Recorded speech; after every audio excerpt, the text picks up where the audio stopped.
우리 하나님 말씀 보겠습니다. 우리 사무엘상 30장입니다.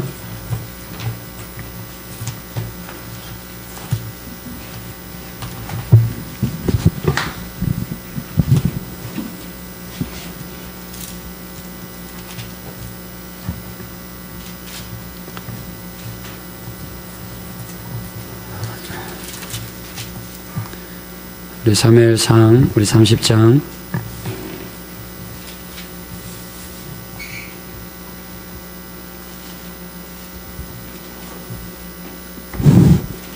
우리 1절부터 8절까지 구약성경 459페이지에 있습니다.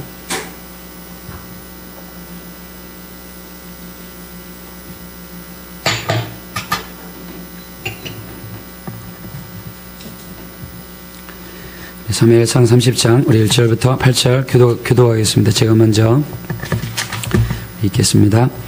다윗과 그의 사람들이 제3일에 시글락에 이를 때에 아말렉 사람들이 이미 남방과 시글락을 침노하였는데 그들이 시글락을 쳐서 불사르고 거기에 있는 대서 여인을 하나도 죽이지 아니하고 다 사로잡아 끌고 자기 길을 갔더라. 다윗과 그의 사람들이 성에 이르러 본즉 성이 불탔고 자기들의 아내와 자녀들이 사로잡혔는지라. 다윗과 그의 함께한 백성이 울 기력이 없도록 소리를 높여 울었. 다윗의 두 아내 이스라엘 여인 아히노암과 갈멜 사람 나발의 아내 되었던 아비가일도 사로잡혔더라. 백성이 각기 자녀들을 위하여 슬퍼할 뱃을 돌로 치자 하니 다윗이 크게 공급하였으나 그 하나님 여호와를 힘입고 영기. 다윗이 아히멜렉의 아들 지사장 아비아달에게 이르되 청컨대 에봇을 내게로 가져오라. 아비아달이 에봇을 다윗에게로 가져오매 다윗이 여호와께 묻자와 가로되 내가 이 군대를 쫓아가며 미치겠나이까. 여호와께서 대답하시되 쫓아가라. 내가 반드시 미치고 정령도로 찾으리라. 아멘. 예, 오늘 우리 주선함께 처음으로 우리 금요 예배 드리는데요. 우리 하나님께서 우리 길을 통해서 우리 크게 역사하게 될 줄을 믿습니다. 예, 우리 이렇게 조촐하게 드리니까 예, 좋네요, 아주. 예, 가족처럼 이렇게 예배를 드리니까 너무 좋은 것 같아요. 그러니까 오늘 또 이렇게 새벽 5시에 나와가지고 한 13시간 정도 기도를 했는데 금요 기도를 안 한 것 같아요. 금요 기도를 이렇게 그냥 다른 한 사람 한 사람 위해서 몇 번 이렇게 리피트를 한 것 같아요. 우리 교회 이렇게 한 사람 한 사람씩 이렇게 불러가면서 이렇게 기도를 했는데 또 기도 끝나고 또 다른 기도 하다가 또 다시 돌아와가지고 한 사람 한 사람 이렇게 기도하고 그런 기도를 많이 했는데 오늘 이렇게 나와서 기도하는 거를 많이 안 한 것 같습니다.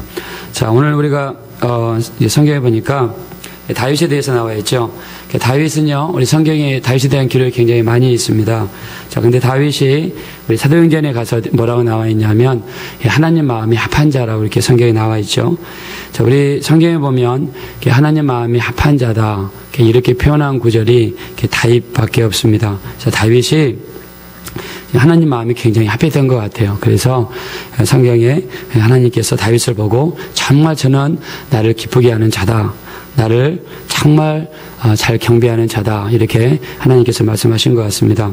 자, 다윗을 우리가 보면은요, 첫째 다윗이 이렇게 형들이 7명이 있었죠. 다윗은 8번째로 태어났습니다. 이렇게 다윗 집안이 굉장히 돈이 많이 있었던 것 같아요. 양을 많이 데리고 있었던 것 같은데 아버지가 어떤 일을 시키면은요, 항상 다윗이 다 했던 것 같아요. 밖에 나가서 양을 치던 일도 다윗이 했던 것 같고 또 집안에 있는 모든 굳은 일도 다윗이 다 맡아가지고 했던 것 같습니다. 그래서 사무엘 선지자가 왕으로 기름 붓기 위해서 그 이새의 집으로 이렇게 보냈을 때 이새의 집에 가가지고 왕이 될 만한 자가 누군가 하면서 한 사람 한 사람 지나가게 만들죠. 그때 첫 번째 엘리압인가요? 지나갔을 때 풍채도 그렇고 용모도 그렇고 정말 왕의 형상이 그에게 있었단 말이죠. 그래서 저가 바로 왕이 될 사람입니까? 이렇게 하나님께 물어보는 걸 알 수 있습니다. 우리 그 사무엘 선지자는요, 하나님 앞에 기도할 때 이렇게 뭐든지 이렇게 물어본 것 같아요. 뭐든지 구체적으로. 저도 지난주부터 기도를 이렇게 시작을 했는데요. 기도, 평균 하루에 12시간 이상씩 기도한 것 같아요. 기도를 하는데, 내가 내 힘으로 할 수 없으니까, 내 힘으로 목회를 감당할 수가 없으니까, 또 내게 주신 영혼들을 내가 변화시킬 수 없으니까 할 수 있는 게 기도밖에 없더라고요.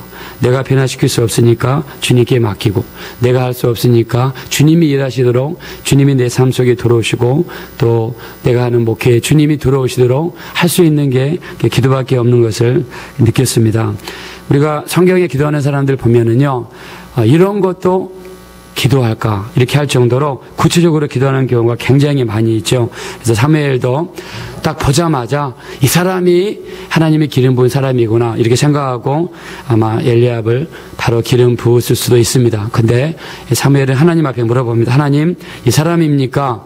저 사람입니까? 이렇게 구체적으로 이렇게 물어보는 것을 성경을 통해 알 수가 있죠.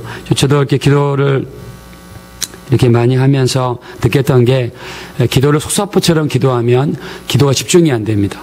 그리고 또 기도를 싸잡아가지고 기도를 하면은 기도가 이렇게 집중이 안 되더라고요. 기도를 하더라도 하나하나 세밀하게 세심하게 기도할 때, 예를 들면 우리 지영자매를 위해서 기도한다. 그러면 지영자매를 위해서 기도하면 지금 회사에서 트레이닝을 받고 있으니까 트레이닝 받을 때 온유와 겸손한 마음으로 트레이닝을 받게 하시고, 또 지혜와 지각을 주셔서 잘 배우게 하시고, 또 반드시 또 통과되게 하셔서 또 하나님이 도와주셔서 통과했다는 걸 꼭 간증할 수 있도록, 나중에 고개 쭉 내밀고 내가 이렇게 해가지고 이렇게 했다 이런 교만한 자녀가 되지 않게 해달라고 이렇게 구체적으로 이렇게 기도를 하다 보면 기도가 깊어집니다. 기도가 깊어지고, 또 이렇게 또 기도 이렇게 주님과 이렇게 기도가 이렇게 더 주님이 가까이 계신 것 같아요. 주님이 바로 내 앞에 계시고, 또 우리 주님께서 우리에게 성령을 보내주셨죠. 성령님은 우리를 성전 삼으시고 우리 안에 거하십니다. 구약을 읽어보면요, 성령의 역사는요 대부분 임시적이고 잠깐 성령의 역사였어요. 이렇게 성령이 그 사람 속에 들어가서 그 사람을 성전 삼으시고 일평생 그 사람 속에 거한 적이 구약 성경에 단 한 번도 없었습니다. 대부분 성령이 이렇게 잠깐 머무셨다가 그리고 떠나십니다. 그래서 성경에 보면 사울 왕이 왕이 되기 전에 성령이 잠깐 임하시죠. 그리고 막 밖에 돌아다니면서 예언을 합니다. 그러니까 성령이 감동을 주니까, 성령이 이렇게 역사하니까는 잠깐 성령의 감동 감화로 예언을 하죠. 그러다가 또 성령이 떠나니까 나중에는 하나님의 버림을 받죠. 그래서 구약에 보면 성령이 우리 속에 임하신 적이 없어요. 자, 왜 그랬을까요? 구약 시대에는 예수님의 피를 흘리신 적이 없습니다. 우리 죄가 도말된 적이 없어요. 우리 죄가 완전히 사라진 적이 없어요. 임시 방편으로 우리의 죄가 잠시 없어졌습니다. 그래서 구약의 제사는 우리 죄를 덮는 것입니다. 우리 죄를 완전히 없이 할 수가 없어요. 왜 그랬습니까? 예수님의 피가 없으니까.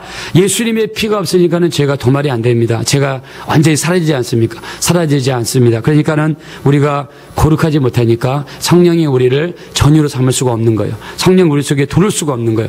예수님께서 피를 흘리시고 난 다음에, 예수님의 피로 우리가 회개한 다음에, 우리 몸이 완전히 깨끗해지고 난 다음에 우리가 하나님의 성전이 되니까, 그때 성령께서 우리를 전을 삼으시고 우리 안에 들어오십니다. 성령이 우리 속에 들어오셔서 우리와 대화하기 원하시고, 우리와 함께 살기 원하시고, 우리와 일거수일투족을 함께 하기를 원하십니다. 그래서 저도 기도하다 보니까 성령님이 막 강하게 느껴지더라고요. 막 성령님이 정말 막 나를 가득 채운 것 같아요. 성령님과 막 이야기하고 싶어요. 그래서 화장실 갈 때도 성령님과 이야기하고, 지금 성령님 화장실 갑니다. 밖에 갈 때 성령님 계단을 올라갑니다. 성령님 어느 쪽으로 갈까요? 막 성령님과 대화하게 되더라고요. 막 모든 거를 막 물어보게 되더라고요. 그래서 성경에 우리가 데살로니가전서 우리 5장 16절에 항상 기뻐하라, 쉬지 말고 기도하라, 범사에 감사하라 그랬죠. 그러니까는 항상 기뻐하라, 쉬지 말고 기도하라. 그러니까 우리 기도를 계속 하다 보니까 그냥 걸어갈 때도 이제 자동적으로 방언이 나와요. 자동적으로 차를 타고 가면서도 방언 기도하고, 걸어가면서도 방언 기도하고, 이렇게 또 물건을 타러 갔을 때도 방언 기도하고, 또 주님께 물어보고 주님께 이야기하고 이렇게 되더라고요. 그러니까 사무엘 선지자가 자기가 결단을 안 했습니다. 자기가 그냥 이 사람이군요, 이 사람을 왕을 세웁시다, 딱 이렇게 한 게 아니라, 주님 이 사람이 맞습니까? 그래서 우리는 항상 주님보다 한 템포 느릴 필요가 있습니다. 주님께 물어보는 것입니다. 주님, 이 사람이 맞습니까? 주님, 내가 지금 하는 것이 주님의 뜻에 합당합니까? 아니라면 주님 막아주십시오. 이렇게 우리가 주님 앞에 늘 맡기고 물어볼 필요가 있다는 거죠. 주님이 이야기합니다. 하나님께 이야기합니다. 하나님께서 나는 사람의 외모를 보지 않는다. 사람들은 사람의 외모를 보지만 나는 그 중심을 본다. 중심을 보십니다. 그래서 지금은 우리가 더 조심하셔야 돼요. 왜 그러느냐? 성령께서 우리 안에 계시니까 성령께서는요, 우리 마음을 읽으세요. 우리의 모든 것을, 생각을 읽으세요. 모든 것을 성령께서는 알고 계세요. 그래서 성령이 언제 역사하시느냐? 성령님은요, 우리가 거룩한 생각을 하고 거룩한 언어를 사용하고 우리 생각이 거룩하고 우리가 정말 거룩할 때 성령께서 역사하세요. 왜냐하면 성령은 거룩한 영이기 때문이죠. 그래서 영어를, 성령을 뭐라고 그럽니까? The Holy Spirit. 우리가 스피릿을 소문자로 쓰면 귀신이죠. 그러나 대문자로 쓰면 유일한 하나님의 영, 성령입니다. 그 앞에다가 홀리라는 단어를 붙였어요. 자, 성령은 언제 역사하시느냐? 성령은 예수의 피로 거룩하게 되고 예수의 피로 정결하게 되고 늘 예수의 피를 의지해서 회개하고 늘 예수의 피로 거룩하게 닦아진 그곳에 우리 성령님께서 역사할 줄로 믿습니다. 그래서 우리가 성령 일하시게 하기 위해서는 어떻게 해야 되느냐? 오직 예수의 피를 의지하는 것입니다. 예수의 피가 막 넘쳐야 됩니다. 기도할 때 예수의 피로 닦아주세요. 예수의 피로 내 눈을 닦아주세요. 예수의 피로 내 입술을 닦아주세요. 예수의 피로 내 발을 닦아주세요. 예수의 피로 내 마음을 닦아주세요. 저도 이번 주에 기도하는데 막 회개가 막 터졌습니다. 회개가 터지면서 눈물이 나오는데 막 이렇게 기도를 하는데요. 막 죄가 막 너무 많이 생각이 나니까 막 눈물이 나오더라고요. 막 기도에 집중하다 보니까 한 2시간인가 3시간인가 그냥 지나가더라고요. 이렇게 기도하는데 그러면서 느꼈던 게 회개 기도하면 마음이 너무나 기쁘다는 거. 마음이 막 너무 기쁩니다. 막 날아갈 것 같습니다. 그리고 그때 느껴지는 거, 내 안에 성령님이 얼마나 자유하실까? 내 안에 성령님께서 얼마나 기뻐하실까? 막 이런 게 느껴지더라고요. 그래서 우리에게 정말 중요한 게 뭐냐? 우리가 교회 다니면 요즘에 예수의 피 이야기하면 막 그런 이야기하는 교회 별로 안 좋아하는 사람들이 있습니다. 근데 정말 놓쳐서는 안 되는 거. 교회는 딱 3가지가 필요합니다. 첫째는 예수의 피, 두 번째는 아까 우리 전사님이 인도하셨는데 우리 성령의 불, 성령의 불이 정말 필요합니다. 세 번째는 우리 생명의 역사, 이 생명의 역사가 필요합니다. 우리 한번 믿으시면 우리 아멘 합시다. 정말 우리 예수의 피가 진짜 필요합니다. 그래서 우리가 마틴 루터가 종교개혁을 했죠. 종교개혁을 할 때에 마틴 루터도 성막론이라는 책을 썼습니다. 성막론의 제목이 독일 기조에게 고함이라는 성막론을 썼어요. 성막론 치고 좀 책이 좀 이상한데 한번 여러분들 한번 나중에 한번 시간 되시면 읽어보시는데 독일 기조에게 고함이라는 책에 마틴 루터가 뭐라고 그랬느냐? 빨래를 짜보아라. 물이 나올 것이다. 성경을 짜보아라. 피가 나올 것이다. 구약을 짜보아라. 짐승의 피가 나올 것이다. 신약을 짜보아라. 예수의 피가 나올 것이다. 그러면서 마틴 루터는 예수의 피를 강력하게 이야기했습니다. 우리 날마다 예수의 피를 의지하셔서 우리 철저하게 회개하시고 예수의 피를 의지해서 날마다 기도하고 예수의 피로 철저하게 회개하면 성령의 역사가 그만큼 더 강해지게 될 줄로 믿습니다. 그래서 우리는 예수의 피를 의지하는 것입니다. 그래서 히브리서는 뭐라고 그랬습니까? 그러므로 형제들아 우리가 예수의 피를 힘입어 성소에 나갈 담력을 얻었나니, 바로 이 성소에 나갈 담력을 어떻게 얻었습니까? 예수의 피를 얻은 것입니다. 그래서 우리가 예수의 피를 의지해서 회개기도를 많이 해야 되는데 사무엘 선지자가 물어봤습니다. 저 사람입니까? 이렇게 물어봤다는 거죠. 내가 좋아하는 장로님 중에 한 사람이 우리 김하중 장로님이신데 나중에 우리 교회가 이렇게 성장하면 한번 꼭 모시고 싶어요. 아마 개척교회 같은 자원교회는 안 오실 것 같아요. 근데 그분을 나중에 한번 모시고 싶은데 내가 이번에 옛날에 간증, 제가 그분의 책을 다 읽었습니다. 그분이 쓴 책이 3권인데 또 있나요? 또 있나요? 3권 외에? 요즘에 나온 책이 있나요? 근데 그분 간증을 들어보니까 이번의 장점은요, 그냥 주님께 모든 것을 물어보는 거예요. 모든 것을 무조건 맡기는 거예요. 무조건 주님께 물어보는 거예요. 주님, 이거를 할까요? 저 교회에서 가정초청 집회가 요청이 들어왔는데 갈까요? 무조건 물어보는 것입니다. 이렇게 물어보고 이분이 잘하는 게 뭐냐면 이분이 하루에 300명의 사람들이 중보기도를 한대요. 300명. 중보기도를 하는데 하나님이 가장 기뻐하는 게 뭐냐면 중보기도하는 것을 너무나 기뻐하신다. 그래서 우리도 이렇게 기도 모임 마지막에 항상 중보기도하고 교회를 위해 기도하고 성도님들이 위해 기도하는데 우리 주님이 중보기도를 너무나 기뻐하십니다. 정말 기뻐하세요. 자, 우리 믿으시면 아멘 합시다. 우리 중보기도를 너무나 주님이 기뻐하세요. 그래서 여러분, 예수님이 마지막 기도 어디 나와 있습니까? 요한복음 17장하고 마태복음 26장에 보면 주님이 마지막으로 드린 기도가 나와 있어요. 근데 우리가 마태복음 26장에는 아버지여 할만하시거든 이 잔이 내게서 지나가게 도와주십시오, 이런 기도가 나와 있지만 요한복음 17장에 보면은요, 처음부터 끝까지 우리 제자들을 위해서, 믿는 자들을 위해 주님이 기도하십니다. 아버지요, 내가 이제 때가 되어서 아버지께로 가는데 여기 있는 자들을 아버지, 내게 주신 아버지의 이름으로 지켜주시고 보호해 주십시오. 내가 간 다음에 악한 이리띠가 와서 이들을 공격하지 않게 막 도와달라고, 막 이런 식으로 지켜달라고, 보호해달라고 이들을 위해서 간절하게 기도합니다. 우리가 정말 이 세상은요, 영적인 세상입니다. 하나님은 우리를 돕기 원하시고, 우리가 잘 되기 원하시고, 우리 영혼이 성령으로 충만하고, 우리가 기도해서 기도하는 거 다 쟁취하기 원하시고, 하나님과의 관계가 깊어지기 원하시고, 하나님이 주시는 능력으로 우리 앞에 있는 막 길을 개척하고 나가기를 원하시는데, 이 반대의 세력이 있는데, 마귀 사탄 귀신입니다. 마귀 사탄 귀신은요, 우리를 넘어뜨리고 시험 들게 만들고, 우리에게 병을 가져오고 저주를 가져오고 가난을 가져옵니다. 그래서 우리가 예수의 피를 의지해서, 우리에게 주신 예수 이름의 이름을 의지해가지고 우리는 막 쫓아내고 막 몰아내야 됩니다. 그래서 우리 하나님 우리를 돕기 원하시는데 마귀의 역사가 괴롭힌단 말이죠. 이 영적인 실상을 아시는 우리 주님이 지도자들을, 믿는 사람들을 위해서 간절히 우리 주님이 기도했단 말이죠. 그래서 막 간절히 기도합니다.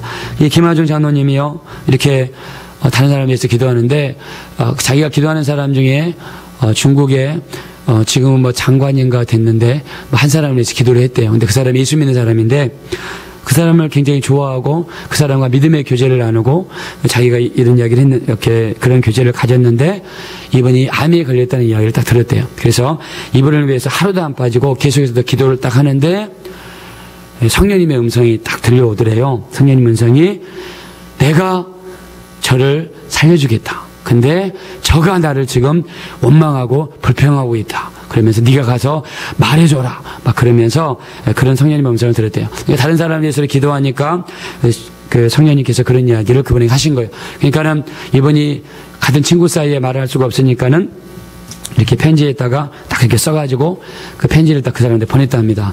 보냈는데 이 사람이 그 편지를 읽고 나서 자기가 그렇지 않아도 불평하고 원망하고 막 그런 삶을 살고 있었는데 딱 그 편지를 보자마자, 원래 사람이 잘못했을 때 그 잘못을 누가 딱 정말 지적해 주거나 또 그거를 하나님의 음성이라고 이야기해 줄 때 얼마나 이렇게 믿음의 사람들이 놀리는지 몰라요. 가족이 전체가 그냥 놀란 거예요. 그러면서 그 편지를 날마다 읽으면서 하나님 앞에 회개하고 불평한 거 회개하고 막 회개 기도를 하고 하나님 치료해 주십시오 했는데 정말 하나님의 능력으로 하나님이 치료하셨답니다. 할렐루야. 치료하셨대요. 하나님께서 치료하시니까 그리고 나서는 그 편지를 이렇게 코팅을 해가지고 집안의 갑오로, 그 중국 사람이 갑오로 이렇게 만들었대요. 그러면서 하나님이 역사하셨다. 그 간증을 들어본 적이 있습니다. 그래서 우리가 이렇게 뭐든지 하나님 앞에 기도하는 것입니다. 특히 내가 전도하는 사람들, 또 내가 미워하는 사람들, 또 내가 정말 영적으로 인도해야 되는 사람들, 그런 사람들이 있으면 그들을 위해서 기도하는 것입니다. 하나님 앞에 기도하는 것입니다. 자, 사무엘 선지자가 딱 보니까는 마지막에 다윗이 남았습니다. 다윗이 딱 지나갈 때 하나님께서 이가 그니라, 그러면서 하나님이 말씀하시죠. 자, 다윗은요 항상 이렇게 막내로서 자기 일에 충성을 다했던 것 같아요. 자, 다윗이 이제 600명을 군사를 거느린 하나님의 그런 지경을 넓혀주었습니다. 처음에는 다윗이 집안의 막내였습니다. 그리고 나중에는 골리앗을 쓰러뜨리는 놀라운 역사를 하나님께서 일으킬 수 있는 기회를 주셨어요. 자, 이런 기회를 주시는 분이 하나님이십니다. 다윗은요, 밖에서 혼자 먹동으로 있을 때 혼자 있지 않았습니다. 하나님 앞에 찬양했습니다. 하나님 앞에 찬양할 때 얼마나 그 찬양의 능력이 있었던지 다윗이 찬양할 때 악한 영들이 막 떠나갔습니다. 이게 바로 성령의 역사입니다. 우리가 성령이 충만하면요, 뭘 해도 성령의 역사가 강하게 나타납니다. 기도에도 막 능력이 강하게 나타나고요, 찬양을 해도 능력이 강하게 나타나고요, 전도를 해도 능력이 강하게 나타납니다. 성령으로 충만하면 어떤 방법과 어떤 프로그램이 있다 할지라도 성령이 역사하시면 그 소스는, 그 원리는 성령이시기 때문에 성령이 강하게 역사하시면 뭐든지 능력이 나타나게 되어 있습니다. 우리 교회도 이런 강한 성령의 능력의 역사가 찬양할 때 나타나는 우리 교회가 되시기를 우리 예수님의 이름으로 축원합니다. 성령의 역사입니다. 그래서 다윗이 찬양할 때 사울을 괴롭힌 악한 영이 떠났다고 성경에 기록하고 있죠. 다윗은 하나님을 찬양하는 자였습니다. 그리고 우리가 이 성령이 충만하면 어떤 역사가 나타나냐면 내 마음과 하나님의 마음이 같아집니다. 하나님이 울분을 품으시면 내 마음도 울분을 품습니다. 하나님이 기뻐하시면 막 내 마음도 기뻐요. 막 저 영혼이 막 하나님을 찬양하고 손들고 찬양하고 박수치고 찬양하는데 그 영혼을 볼 때 막 갑자기 내 마음이 막 기쁘고 막 즐겁습니다. 우리가 성령으로 충만해지면요, 내 마음이 우리 주님의 마음과 같아지는 것을 느낄 수 있습니다. 그래서 우리 다윗이 이렇게 뭡니까? 하나님 앞에 이렇게 막 찬양할 때 사울을 괴롭히는 악한 영들이 막 떠나가는 이런 역사가 나타났죠. 자, 그래서 하나님께서 다윗을 내 마음이 합한 자다 말씀하신 것 같아요. 그래서 우리 그 골리앗을 쓰러뜨리는 거, 골리앗을 쓰러뜨리는 것은 12살 소년으로서 불가능한 일이죠. 왜 불가능한 일이냐? 그 전쟁터에 미리 나가야 했던 이스라엘 군인들이 꼼짝을 못했으니까. 이스라엘 군대가 허수아비했을까요? 아닙니다. 거기는 칼도 잘 쓰는 사람들이 있었을 것이고 창을 잘 쓰는 사람들이 있었을 것입니다. 또 담력이 센 사람들이 있었을 것입니다. 그들이 꼼짝을 못하고 있을 때 우리가 분위기가 중요하죠. 축구도 분위기가 중요하죠. 이번에 브라질이 축구해가지고 월드컵 역사상 4강전에서 7대1로 깨진 나라로 처음이죠. 그 브라질이 축구의 강국인데 이렇게 깨진 나라가 처음입니다. 왜 깨졌느냐? 처음에 한 골을 먼저 자기들이 지니까 갑자기 위축이 되기 시작하면서부터 완전히 정말 분위기가 완전히 깨지니까는 완전히 팀이 무너지는 것입니다. 나중엔 자포자기 되니까는 세상에 브라질이 어떻게 독일한테 7골을 줍니까? 전쟁도 마찬가지죠. 전쟁도 골리앗이 나와가지고 창이 보통 사람보다 2배, 3배가 깁니다. 키도 보통 사람보다 2배, 3배가 큽니다. 그가 운반하는 방패도 지금까지 본 적이 없을 정도의 큰 방패입니다. 그 위력 앞에 사람들이 주눅이 든 거예요. 그러니까 이스라엘 전체 군대 팀이 주눅이 든 겁니다. 그때 다윗이 앞에 나가서 담대하게 너는 창으로 나오지만 다윗이 그 장면을 보고 나서 막 그냥 분하는 것입니다. 하나님께서 그 장면을 보고 막 분했기 때문에 성령으로 충만하면 그 하나님의 마음과 다윗의 마음이 막 같아지는 거예요. 하나님의 이름을 망령되이 일컫고 하나님을 욕하고 이스라엘의 백성들을 욕하고 하나님 있는 사람들을 핍박할 때 막 하나님이 울분을 품고 하나님이 분노하실 때 그 분노가 다윗이 느껴지는 겁니다. 왜요? 성령으로 충만하니까. 그러니까 성령으로 충만한 사람은요, 마음도 하나님과 같아진다. 자, 이런 마음을 가지시길 예수 이름으로 축원합니다. 자, 그래서 다윗이 막 하나님의 마음으로 골리앗을 향해서 나갔습니다. 우리가 성령으로 충만하면요, 담대해집니다. 성령이 충만하면 막 담대해져요. 아, 옛날에 저 사람이 저런 사람이 아니었는데, 옛날에 저 사람은 자기 목숨 하나 건지기 위해서 사람들 앞에서 예수님을 3번 부인한 사람인데, 근데 저 사람이 대체 어떤 사람이길래 막 정말 예루살렘 성전에서 전도에 잡히면 끌려가 죽을 수도 있는데 저렇게 담대하게 말씀을 전하는가? 베드로죠. 베드로는 성령을 받기 전에는 비겁한 사람이요, 자기 목숨을 먼저 생각한 사람이요, 자기에게 은혜를 베푼 사람의 은혜를 모르는 사람이요, 은혜를 저버린 사람이 베드로였습니다. 그러나 성령이 들어오시고 성령이 그 사람의 마음을 정화시키고 마음을 예수님 마음과 같이 만들고 성령으로 충만하니까, 성령이 충만하면 성경에 뭐라고 그랬습니까? 새술 취했다고 그랬죠. 새술에 취하면 담대함이 막 생깁니다. 두려움이 사라집니다. 주님을 의지하니까 사람이 내게 어찌하겠느냐 막 그러면서 강하게 밀어붙이는 역사가 나타납니다. 이게 바로 성령의 충만함입니다. 다윗이 성령으로 충만하니까요. 그냥 저기 골리앗이 키가 크든 상관없습니다. 뭐 다윗이 창이 얼마나 길든 상관없습니다. 방패가 얼마나 두껍든 상관없습니다. 하나님이 나와 함께 하시면, 나는 하나님이 나와 함께 하시면 무조건 내가 이긴다. 하나님이 도와주시면 다윗은 하나님 앞에 기밀일 수밖에 없다. 이런 단대함이 생길 수밖에 없습니다. 그래서 우리가 성령으로 충만하면 세상에 아무리 문제가 크다 할지라도, 아무리 어려움이 크다 할지라도, 아무리 힘든 일이 크다 할지라도 성령으로 충만하면 그 어떤 일도 당연하게 반드시 이기고 넘어가게 될 줄로 믿습니다. 자, 이게 바로 성령의 충만하심인데 다윗이 그랬다는 거예요. 다윗이 하나님 앞에 성령 충만해서 나갔다는 것입니다. 다윗은요, 절대 주권을 주장한 사람입니다. 절대 주권. 절대 주권을 주장하는 사람은요, 뭐든지 주님께 아뢰입니다. 뭐든지. 제가 지난학기 때 신학교에서 구약 교수 중에, 구약 교수 그런 말을 하더라고요. 나는 구약 교수하고 별로 인연이 별로 안 좋은 것 같아요. 제가 저희 토론토 대학의 낙스 칼리지에서 구약 딱 듣는데 그 여자 교수 이름이 패트리시아입니다. 그 여자가 창세기 이야기를 하는데 자꾸 막 무슨 미스라고 그러고, 미스, 신화라고 그러고, 스토리라고 그러고, 그 다음에 mythology, from the point of view of mythology, 신화적인 관점에서 구약을 해야 된다 그러고, 그 다음에, genre of literature, 문학의 한 장르라고 그러고, 막 이런 식으로 이야기를 하더라고요. 아, 이 사람이 성경을 믿는 사람일까? 성경 막 말을 듣는데 고민이 막 돼가지고, 쉬는 시간에 교수한테 물어봤습니다. Do you believe in creation or evolution?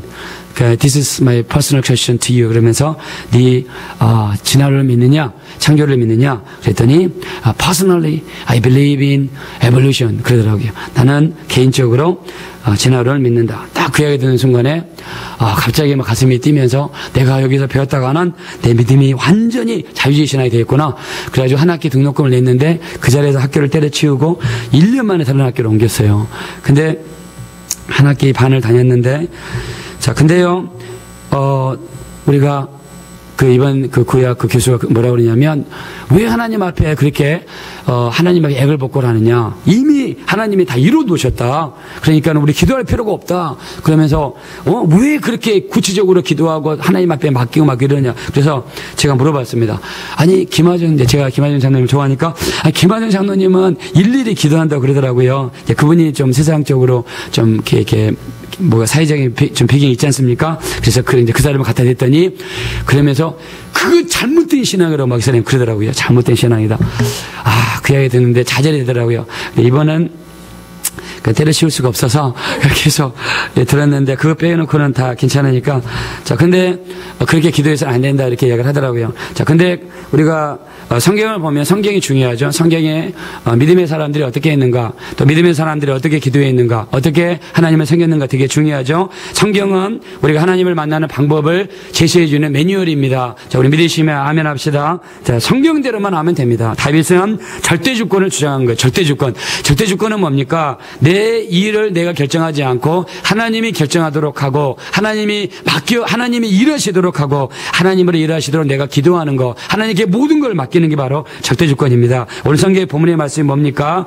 다윗은 지금 시글락이라고 하는 동네에 살고 있었어요. 근데 원정을 갔다가 와 보니까 아말렉이라는 이방 민족이 자기 동네를 쳐들어왔습니다. 자, 자기 밑에는 600명의 군사가 있고, 600명의 군사는 각각 자기들의 차와 자식들이 있습니다. 자, 근데 와서 보니까 집이 다 불탔습니다. 그리고 그 집에 있는 재산이 다 빼앗기고 말았습니다. 설상가상으로 아내들과 자식들이 뺏김을 당했습니다. 자, 자식들을 빼앗기고 아내를 빼앗겼다고 가정합시다. 자식들 중에는 여기 우리 지영자매나 우리 신성이처럼 장성한 딸들도 있을 겁니다. 그리고 젊은 아내들도 있을 거예요. 자, 그들이 만약에 아말렉에 뺏어갔으면 어떻게 하겠습니까?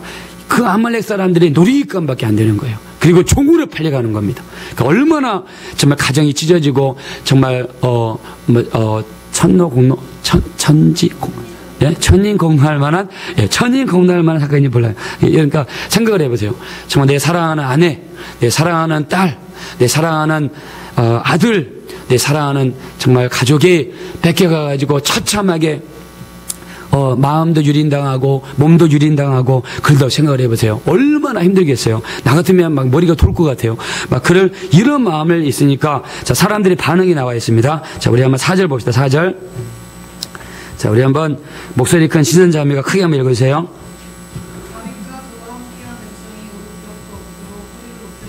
예, 당연한 거죠. 다윗과 그의 함께한 백성이 다 600명입니다. 울 기력이 없도록 소리를 높여 울었더라. 이건 당연한 거죠. 그냥 아이 잘됐다. 뭐 또 두 번째 아내 얻으면 되지. 이거는 잘못된 겁니다. 자, 성경에는 백성이 울 기력이 없도록 소리를 높여 울었더라. 그러니까 얼마나 진실한 사람들이고 얼마나 정말 성경적인 사람들이 알 수가 있죠. 자, 근데 항상 사람들은요, 마음이 어떤 문제가 생기면 반드시 그 문제를 일으킨 사람을 지명하죠. 누군가에게 책임을 전가하고 싶습니다. 그리고 그 사람을 비난하고 막 그 사람을 돌을 던져야지 시원한 게 사람의 마음이죠. 이번에 우리나라 세월호가 물에 빠졌죠. 그러니까 야당에서 그 다음에 막 국민들 중에서 문제의 원인자를 막 찾아내야 된다. 그러면서 청와대 비서실장 뭐 김기춘 씨를 해임해야 된다. 그 다음에 국무총리를 해임해야 된다. 막 그럽니다. 누군가의 문제를 전가시키는 거죠. 여기에 사람들도 마찬가지인 것 같아요. 사람들도 막 화가 나니까 다윗을 막 죽이려고 합니다. 6절. 자, 역시 목소리 큰 지선 자매가 한번 읽으시기 바랍니다. 백성들이 자녀들 때문에 마음이 슬퍼서 다윗을 돌로 치자 하니 다윗이 크게 다급하였으나 그의 하나님 여호와를 힘입고 의기를 예, 얼마나 마음이 힘드는지 다윗을 돌로 치자, 죽여버리자, 막 그런단 말이죠. 그러니까는 분위기가 엄청나게 살벌한 거죠. 다윗이 지금 꼼짝없이 600대 1로 장정들이 둘러싸여가지고 죽임을 당할 수밖에 없는 상황이 있습니다. 자, 근데, 자, 이거를 하나님, 다윗이 이 위기를 면했는데 6절 마지막에 뭐라고 그랬습니까? 하나님 여호와를 힘입고 용기를 얻었더라. 즉 하나님께서 다윗을 도와주었다. 이런 말이죠. 자, 그리고 당장이라도 쫓아가야 되겠죠. 나중에 여기 보니까 지금 이 다윗이 있는 군사들과 아말렉과의 거리를 성경에 나중에 보니까 다윗이 잠도 안 자고 3일 밤낮을 말을 타고 달렸다고 그랬어요. 말을 타고 달렸다. 그 중에서 200명은 지치고 힘들어가지고 나중에 못 따라갔습니다. 400명만 나중에 따라가죠. 그러니까 3일 길이라면 그 정도로 달려 3일 길이라면 5일 아니면 11일 길이 될 수도 있는 거죠. 자, 근데 이때 군사들을 모집해서 빨리 쫓아가서 싸워야 되는데 다윗이 정말 놀라운 점을 발견할 수가 있는 게 8절입니다. 자, 우리 지영 자매가 8절 한번 읽으시기 바랍니다. 다윗이 여호와께 묻자 이르되 내가 이 군대를 추격하면 따라잡겠나이까 하니 여호와께서 그에게 대답하시되 그를 쫓아가라 내가 반드시 따라잡고 찾으리라. 예, 보세요. 이 어려운 가운데서도 절대 주권을 주장하는 다윗은 자, 하나님께 먼저 아뢰고 하나님께 먼저 기도하고 하나님께 먼저 맡겠다는 것이죠. 그래서 우리의 인간은요, 문제가 있으면 무조건 주님의 손에 맡겨야 됩니다. 떡이 없으면은 떡 5개 물고기 2마리를 주님의 손에 올려놓으니까 5천명을 먹이고 12광주리가 남았습니다. 문제를 주님의 손에 올려놓자. 자, 다윗은 이 문제를 주님의 손에 올려놨습니다. 하나님, 이거를 쫓아가겠나이까 말겠나이까. 이 말이 무슨 말입니까? 우리가 쫓아가겠사오니 하나님 우리를 도와주십시오. 이런 뜻이겠죠. 한마디만 기도하지는 않았을 겁니다. 하나님 쫓아가겠습니까? 말겠습니까? 이 기도하면서 하나님 도와주십시오. 불쌍히 여겨주십시오. 성경에 나와 있지 않지만 분명히 이런 기도를 드렸을 겁니다. 자, 드디어 하나님의 응답이 쏟아집니다. 네가 반드시 미치고 정령도로 찾으리라. 하나님의 응답이 왔습니다. 하나님의 응답이 온 다음에는 어떻게 합니까? 다윗이 밤낮 3일 길을 자지도 않고 달려가서 나중에 이렇게 자기 아내들과 자기들을 찾는 역사가 나타납니다. 이게 바로 절대주권입니다. 절대주권을 주장한 사람은 날마다 주님께 무릎을 꿇습니다. 주님께 아뢰입니다. 주님, 오늘 내가 일어나는 일들이 있습니다. 일어나는 스케줄이 있는데 주님, 이런 스케줄을 축복해 주시고 도와주시고 인도해 주십시오. 주님께 모든 것을 맡기는 것입니다. 자식들도 주님 앞에 철저하게 맡기는 것입니다. 기도는 그 사람을 위해서 기도하면요, 자녀를 위해서 기도하면, 나를 위해서 기도하면, 또 내 문제를 위해서 기도하면 기도가 쌓입니다. 기도가 쌓이면 놀라운 역사 나타납니다. 그래서 우리가 기도를 절대로 중단하면 안 됩니다. 여러분을 위해서 막 축복 기도를 하세요. 여러분 거울을 볼 때마다 막 축복을 하십시오. 막 사람 내 자신을 위해서도 막 축복하며 기도하세요. 어떤 문제가 있으면 그 문제가 해결될 때까지 기도하고 또 기도하고 또 기도하고 또 기도하고 또 기도하고 이루어질 때까지 계속해서 기도하는 것입니다. 주도주권을 주장하는 사람은요, 절대적으로 주님 앞에 내 인생을 온전히 맡기는 것입니다. 우리 여러분에게 이런 기도의 생활을 통해서 주님과의 교제가 더 깊어지고 넓어지시고 절대주권을 늘 주장하시고 인도하셔서 다윗처럼 이런 어려운 상황 속에서도 내 뜻대로 하지 않고 그냥 인간의 심정 같으면 우리 한국 사람 정말 너무 빨리빨리 이렇게 하니까 아마 이 상황이었다면 100% 거의 기도 안 하고 떠날 것입니다. 자, 우리는 이런 상황일수록 한 템포를 늦추자. 그리고 주님보다 한 템포를 더 늦추자. 주님이 먼저 앞서가시도록 주님께 맡겨드리자. 그래서 주님이 사실 우리가 말로만 주님이 아니라 실제로 내 인생의 주인 되시도록, 실제로 내 인생을 이끌어 가시도록, 그분이 우리에게 성령을 보내주셨으니까 성령님께서 나를 이끌어 가시도록, 성령님께서 나를 주장하시도록 그렇게 우리 살아갈 수 있는 우리 귀한 우리 서울주사랑교회 지체들 되시기를 예수님의 이름으로 축원합니다. 우리 시간에 기도하겠습니다.